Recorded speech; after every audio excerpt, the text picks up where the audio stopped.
wuxuu reero wadubku waa wada garnay loli iyo geesh awood badan oo geesinimo cid ugu gaadho baan laga helin geeyiga Soomaaliya gobolba u dhaca reerahan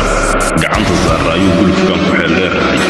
iyo gaada baxaleenta oo gobonimada alla noo dhashay oo geedsan baan nahayo gargaarka diinta iyo cilmigana waa hibi ilaah lagu galaday iyo hay'ad gooni ah geeyigeenu naaliyo halkii ugu soo taalo buusan iyo Bombaas iyo ilaa raasa gudaheeda bisha gibi cas iyo ceel afweyn iyo ilaa gibil ka bodcaan salaxaad garaarkeeda iyo